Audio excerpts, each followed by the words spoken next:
តើកម្មវិធី EB3 ជាមួយនឹងកម្មវិធី EB5 ដូចគ្នាឬខុសគ្នាយ៉ាងដូចម្តេចបាទសួស្តីបងប្អូនអរគ្នា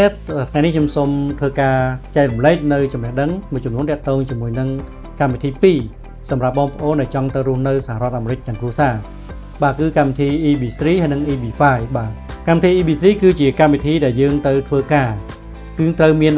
employer sponsor យើងទៅធ្វើបាទគឺយើងទៅទីនោះគឺយើងធ្វើជាលក្ខណៈ unskilled worker បាទចំណែកកម្មវិធី EB5 គឺជាកម្មវិធីដែលយើងត្រូវវិនិយោគបាទគឺយើងមិនទៅធ្វើការគេទេទៅដល់ទីនោះយើងអត់មានជាប់លក្ខខណ្ឌទៅធ្វើការគេទេបាទគឺយើងវិនិយោគលុយ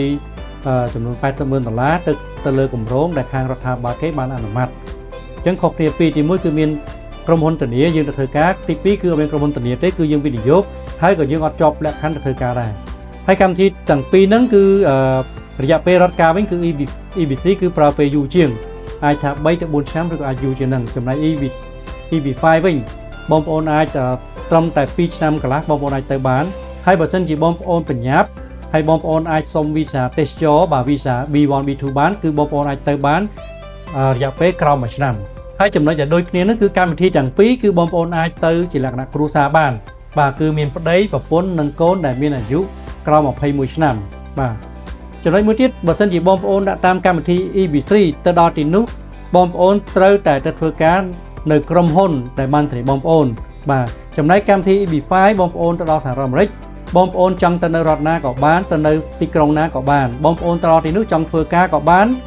ចង់ធ្វើអាជីវកម្មក៏បានមិនធ្វើក៏បានបាទហើយអត្ថប្រយោជន៍ដែលដូចគ្នាមួយគឺ